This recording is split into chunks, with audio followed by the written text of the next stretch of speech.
toi. Je lève mon cœur en toi, Seigneur. Sauvez mon âme, oh perdu. Je répands mon cœur devant. Na balandi na biso ya émission Jésus-Christ et le chemin. Tonne mino boyeli malamu na émission na biso sur notre chaîne Profondeur 4 TV sur YouTube. Aujourd'hui, sur cette émission, nous avons qu'un seul sujet à traiter. C'est pourquoi je ne suis pas seule sur ce plateau. Nous sommes honorés par la présence de notre papa, l'apôtre Cephas Mantuid, où je salue. Bonjour papa. Bonjour ma fille. Nous vous souhaitons la bienvenue sur notre plateau qui est votre émission. Merci Jésus-Christ et le chemin. Oui. Je vous laisse vous présenter parce que moi je viens de vous présenter, mais je laisse que vous-même puissiez vous présenter. Ok. J'aimerais mieux me présenter à Lingala pour une bonne compréhension de tout le monde. Comme Morangai, Cephas Mantuid Mamona, nous avons exercé le ministère et l'apostolat dans la communauté MEC et dans le corps du Christ. Voilà, ce que je peux dire comme une présentation, c'est ça. En ce qui concerne ma vie, je suis marié d'une seule femme, à Maman Rose Mantuidi, et père de deux filles, et voilà, et puis père d'une grande nation, partant de la communauté MEC. Voilà. Merci papa. Là, papa vient de se présenter. Il est le représentant légal de l'église Mission évangélique pour Christ, MEC ainsi. Bon, comme j'avais dit au début de l'émission, que nous avons un sujet sur cette émission, Jésus-Christ et le chemin, que nous allons parler avec papa aujourd'hui. Le sujet sera sous forme d'une question que nous allons poser à papa. Le sujet c'est qui est Jésus-Christ? Parce qu'on attend parler de Jésus-Christ partout dans le monde. Et dans toutes les religions sur cette terre, on parle de Jésus. Les kimbangistes parlent de Jésus, les catholiques parlent de Jésus-Christ, les branhamistes parlent de Jésus-Christ, même les musulmans parlent de Jésus-Christ. Maintenant, les Jésus-Christ dont les religions parlent là, pour nous les chrétiens, on a les londés de nous, on a biso ba chrétien, au biso tozo porter identité à Christ. Na kasi na biso réellement ce qui Jésus-Christ azanani pour na biso. Yango tozongi lisusu epa ya papa. Papa, si je na biso lelo tozo lobela ezali qui est Jésus-Christ pour na biso ba chrétien. Ok, merci pour la question. C'est une question malamu. Et puis question moko monene. Peut-être moi les amis balé les autres mawana Jésus-Christ. Mais azanani eza monene makasi ekoko silate. Même si tokolobela yango même si mokolo Yesu akozonga ekosila kaka te parce que Jésus il est tout dans beaucoup. Quoi que nayebi ke bato nyonso bazondima Yesu wana na ndenge na bango mutu na mutu andime na ndenge na ye. Les religieux dans leur forme mpe bazondima Yesu. Les philosophes, les scientifiques bazokondima mpe kaka Yesu. Mais question eza posée par nanga eza koyeba en tant que biso ba chrétien. Po kombo ya chrétien eza kombo ya licholi. Ntango na ebandeli première église. Ntango bamoni bato bazosala lokola Yesu, batuni oyo banani. Badia baza ba chrétien. Les licholi, les gens qui suivent Jésus. Bato suivre doctrine ya Yesu. Ndia wana babenga kabiso na temps wana ba chrétien. Alors que ne koyeba Yesu azanani totali que Les musulmans, ils ont Yesu comme prophète. C'est pourquoi on va dire la prophétie à Yesu et ça comme prophète. Tout le monde dit, historien, il m'appelle Yesu comme un grand homme qui fait des miracles. Il a créé tout ça, c'est un grand homme. Et c'est par là, occultiste, Diembeli, Mikoti na occultisme, kotala que Yesu, ben avec un grand maître. Alors, mais Bisso a un grand maître. Parce que là, écoute, on a beau que Jésus est un médecin. Jésus n'est pas un médecin. Jésus, il est au-delà des médecins.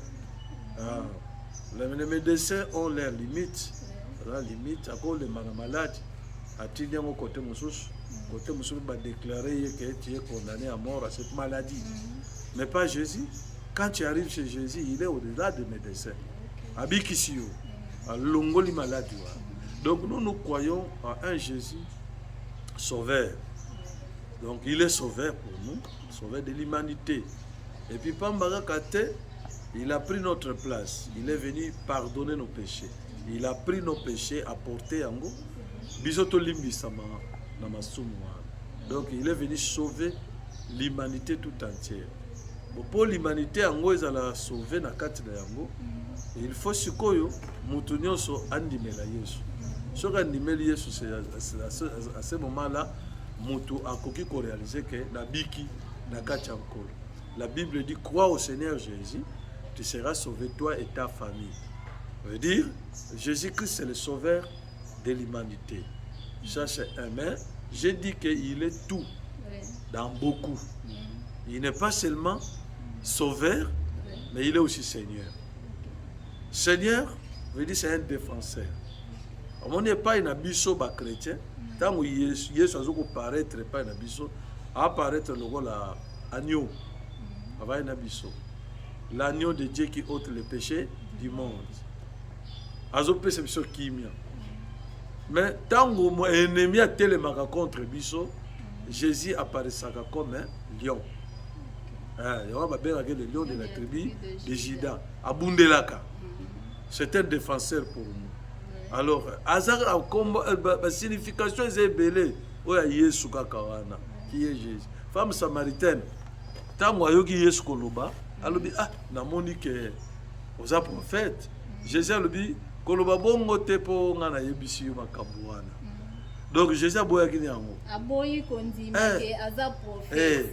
Parce que la femme samaritaine a bengi prophète. Mais Jésus a lobby que aza prophète ite. Aboyi koza la prophète. Siko lokola ba musulman bango bazo benga ye prophète.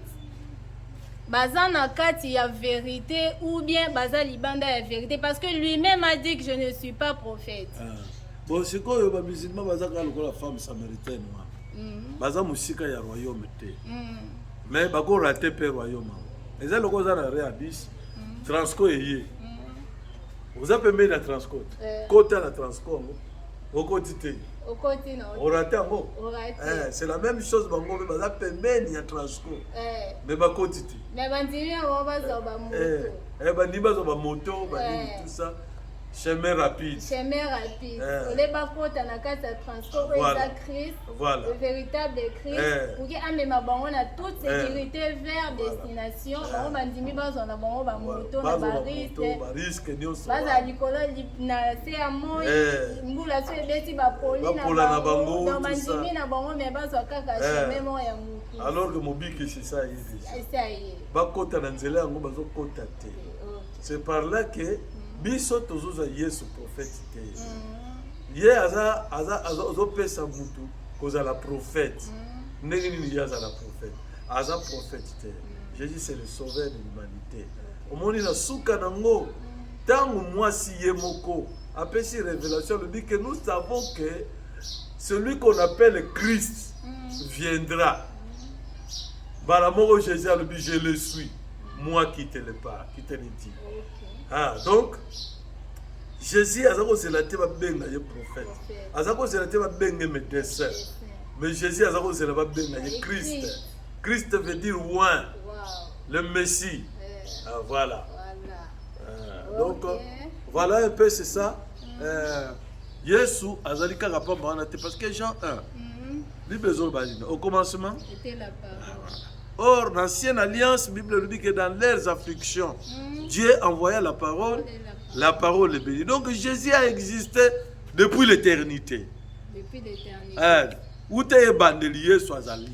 Mais papa, tant aux autres, Jésus a existé depuis l'éternité. Mais ce qui est dans l'Ancien Testament, on ne parlait pas de Jésus, on parlait de Dieu créateur. Oui.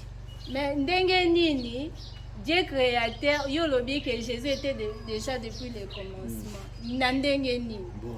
On dit Dieu, Zambe, Yesu a double nature. Il a 100% Dieu, 100% homme. Vous voyez? Alors maintenant, quand il dit que dans leurs afflictions, dans leurs souffrances, il envoya la parole. Dieu envoya la parole. Et la parole est guérie. Donc cette parole était Dieu. Et au commencement était la parole était avec Dieu, la parole était Dieu. Vous voyez? Alors cette parole a été faite chair. C'est là que nous avons comme Yesu, qui est la parole faite chair. On montre pour à se mettre en contact avec l'humanité. Parce que ce qui est dans le cas, il y a Moulimo Kaka. Tout le monde a été, que Nzamba yé, tout le monde a scandalisé. On ne dit même pas que tu y es en chair, mais tant que tu es un fantôme. Vous voyez ça? Ils ont scandalisé, malgré la chair, mais tu vas comprendre. Quelque part, Jésus, il y a un monde qui est bon. Il y a un monde qui est bon. Alors, il y a un fantôme, mais il y a si ba message na yebi mais bazo yeba yekate talaka batoyo bavandi na Yesu ba yebi ye mais bazo comprendre kakate chiko ngako tunavanda na Yesu te na nzuye na kata kundima de moyen à comprendre à 100% exact. C'est pourquoi je dis toujours il est tout en prière. Ok, en tout cas, Balanina Biso, Bozolanda ici c'est chaud. Hein? Donc c'est pourquoi lorsque Bozolanda émission la Biso, Bozala toujours accompagné na carnet, na stylo, bon notaka ba point essentiel. Parce que étant que chrétien, nous devons avoir la connaissance na obiso tondimeli, ce qui azanani. C'est pourquoi il faut avoir toujours un cahier sur votre côté avec un stylo. Notez ça, ça pourra vous aider même à présent ou bien à futur. Parce que parce que Transco c'est Jésus. Il faut ne biso bakacha toko tanaka sa Transco. Tozo ba moto te parce que la moto est à risque. Ok papa, vous allez vraiment parler eza sujet moko eza mukie mais ezobimisa babiloko moko oyo biso toyebaki te. Alors papa tozo continuer lisusu qui est Jésus. Olobi ete aza sauver l'humanité, azali nkolo na biso et pas la biso azo se présenter lokola agneau, mais tango ennemi atelemaka ye ayaka na sous forme ya lion yango babenge le lion de la tribu de Juda. Ok, papa, nous continuons encore, oui. Toujours continuer, toujours. Oui. Alors, on continue que Jésus, lui-même, il est Dieu, mais aussi comme totalement homme. Hein? Il est Dieu, mais totalement homme. Alors, il a une double nature, qui est le fondement de la foi. On comprend? Donc, il y a un fondement de la foi. La foi, on a besoin de vendre, quand on a réalisé, on a besoin de credo. Donc, il croit en lui. Pour croire en Jésus. Donc, foi na biso eza fondé likolo na ye. Parce que le rôle na ye, c'est de venir sauver cette humanité. Et cette humanité, il ne le sauvera pas ceux qui humanité ont dimi sali wanate. Donc, eza lokola mutu moko akoyi na kati ya mai. Maintenant, sauvetage ya mwana. Moya zongo ezate, mais akotombola ta loboko apamba, ozo lakisaka zo senga secours. Babikisa ye. Donc to komisko na tango ke tozala kati bale munene. To koyi na kati mai yango to lukasikoyo mutu mo ya kubikisa biso. Soko to moli loboko te. O lakisa ke ngai na zawa na zana posa na bika. Mutu wana moya ya kubikisa yo ezate. Ayebate donc le salut c'est toi qui dois le vouloir. Ce n'est pas Jésus-Christ. Ayende na sali. Apeseza lokola papa ye na mapa. na kati ya ndako adeposa ngo na mesa oyo alingi kolia apusana ti akolia mais oyo aboyi kolia akokufa nzala ye moko. C'est ça Jésus. Jésus, il est venu. C'est pourquoi quand Dieu dit, quand la parole dit, Dieu a tant aimé le monde, qu'il a donné son Fils unique, afin que quiconque, comme on dit condition bandiwanga, afin que quiconque croit en lui ne périsse pas. Mais Batumingi va croire naïe en tant que prophète, va croire naïe en tant que ceux qui n'ont.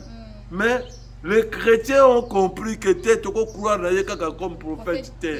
Nous devons le croire comme le sauveur de l'humanité. Il est venu nous défendre. Il est venu prendre notre place. On l'appelle notre substitut.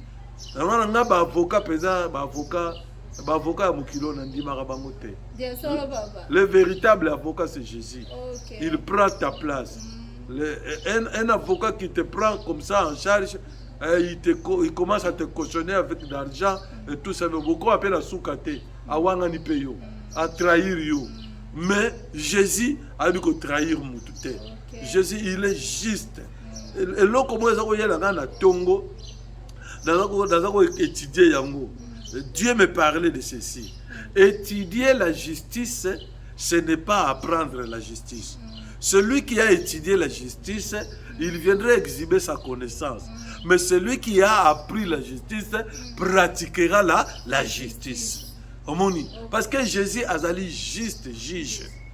Donc, dans reprendre les sources, sur otangi nini justice. Justice soit na yo tangi, et ça pour la connaissance na yo.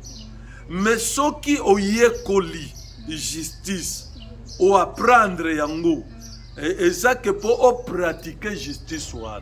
Quand on apprend, on pratique. C'est par là on appelle les gens des apprentis. Moi, je suis un apprenti de la justice, c'est pourquoi je vais pratiquer la justice. Mais celui qui a étudié la justice ne pratiquera jamais la justice. Vous voyez? Alors, les lois où ils dansent dans le monde, et belé batangi justice, mais ba pratique la justice. Au moins, on par être corrompu, par trahir quelqu'un, et tout ça pour aller kola ki angukatanga ki angukaka. Mais mutoyo aye kola yango côté yango penza. En tout cas, qu'on pratique ko tchango na kacha misala. C'est pourquoi Jésus-Christ, je dis toujours qu'il est tout dans beaucoup. Alors Jésus, vous allez voir que le chemin sera facile pour nous. Il y a les chemins. Thomas, comment nous pouvons en savoir les chemins? Parce que nous ne savons pas les chemins. Jésus, Thomas a raison. Parce qu'il y a un monde à Jésus flou. Donc Jésus phénomène. Nous allons comprendre je m'en vais. Mais je m'en vais wapi.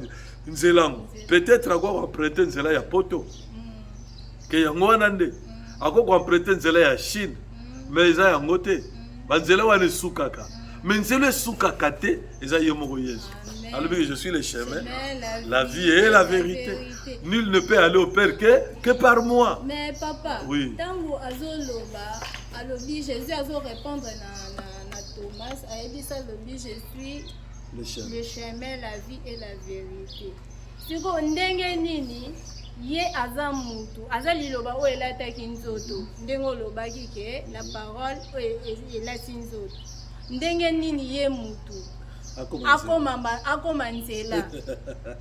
Yesu aza nzela ememaka pa ya tata. Soko olandi yango na ndenge ya nzoto ekosimba te. Tozwi nanu unique éthiopien. Unique éthiopien, c'était un adorateur qui allait adorer à Jérusalem. Azalaki un homme important, une personne très spéciale. Mais kozonga ya mutuana tant azoke na nzela azotanga livre ya Isaïe. Vous voyez ça? Amitié na nzela mais oya azoyeba te. Livre ya Isaïe azotanga pas à comprendre te. Mais nzamba moni souci ya l'unique éthiopien. Atindi Philippe. Nadi kende kutana naye. Tant akomi kuna atuni ye yabi comprends-tu ce que tu lis? Donc nzela po oyeba yango. Il faut oyo zotanga, il faut comprendre. Omoni zamba soko kotiango makambo nzela ngo oyebi te zamba ngo oyebi te osali okobunga na kati ya zamba. Donc nzela na biso eza na nzela liloba ya nzambe parce qu'au commencement était la parole. Alors nous devons entrer sur ce chemin-là qui est Jésus lui-même, qui est la parole, c'est lui qui nous éclaire. Il y a une direction à Kolanda. Tant que tout nié, comprends-tu ce que tu lis? L'unique Éthiopien, comment je vais comprendre si je n'ai personne pour m'apprendre ça, à éviter monter. Donc c'est le temps d'inviter celui qui connaît le chemin. Or le chemin c'est lui-même Jésus. Nous devons prendre Jésus comme notre Seigneur et Sauveur.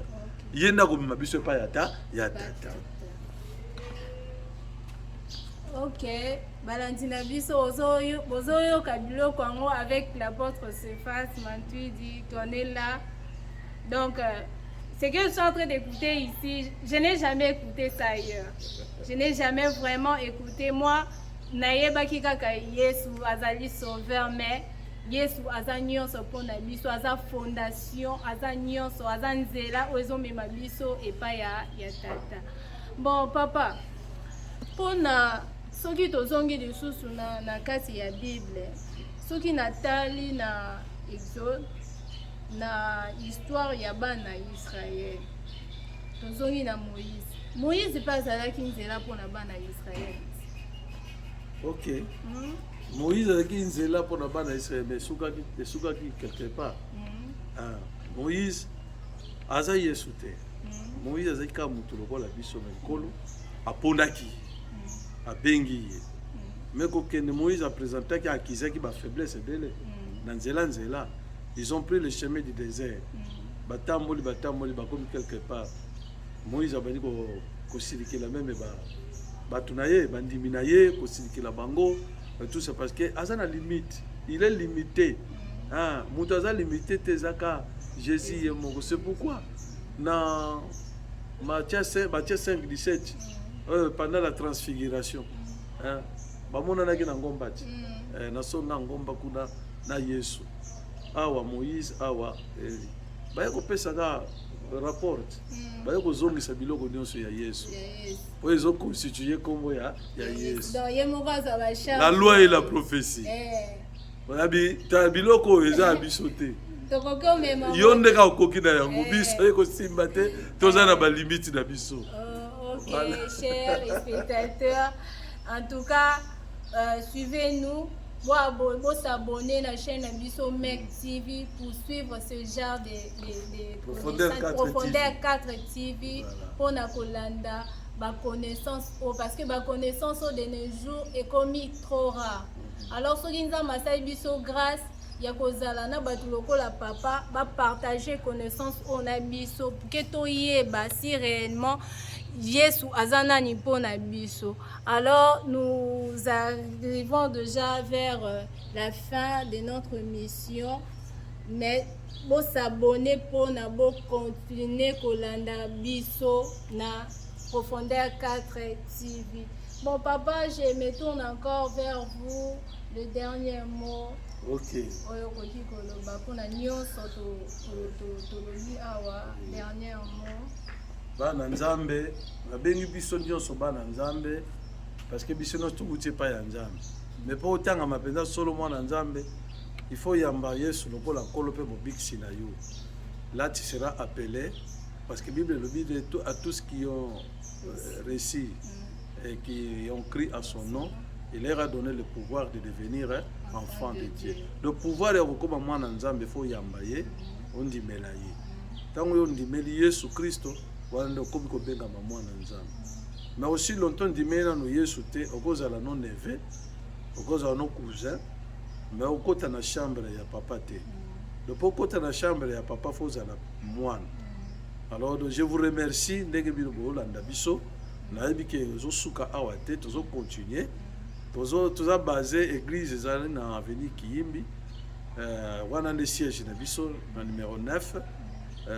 Église comme nango mission évangélique pour Christ mais toza un peu partout awa na Masina soko tuni lingomba ya mec en tout cas bako yebisa yo bako lakisa yo esika biso tozali mais les temps sont mauvais je demande à tout le monde de racheter le temps. Parce que l'évangile, dans l'église, dans mokilo ezoteya malisusu penza te. Bato bazoteya mabumbu. Bato bazoteya makambo ya ndenge na ndenge. Bateya kasusu penza Yesu te. Bateya ka ba Abraham, bazoteya ba Jacob, bazoteya ba Isaac. Mais qui n'ont rien à voir avec notre vie. Moutaza na problème na vie na biso za Jésus. Alors le salut ne se trouve qu'en Jésus-Christ. Il est le chemin, la vie et la vérité. Mutakoti na kata nzela wana akokende ko bima na nzela lobiko. Ekozala malamu. Voilà, je vous bénis tous, que Dieu vous garde, qu'il vous protège et qu'il vous préserve de tout mal. Merci beaucoup. Ok, Tobokiko, merci papa, merci parce que vous avez disposé votre temps de passer ces moments avec nous ici. Bon, Nazopesa, merci. Dans Aki Biso Momi Balé Atena Papa, on avait des héros, héros Nakati Ombre, où je Nazopesa, merci. Bazaki derrière caméra, Papa Maché et notre frère Crispin Naïwel. Otopesi, merci. Makasi, Nzambi Amona Bango. Et c'était l'émission Jésus-Christ et le chemin qui était présenté par moi, votre sœur Mish Kamputu, où je vous prends rendez-vous dans l'émission Moussousou. Bye.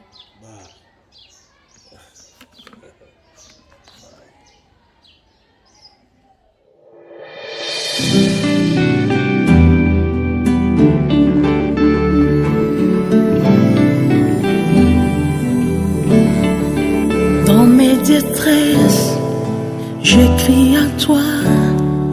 Je lève mon cœur en toi, Seigneur. Sauve mon âme, ô perdu. Je répands mon cœur devant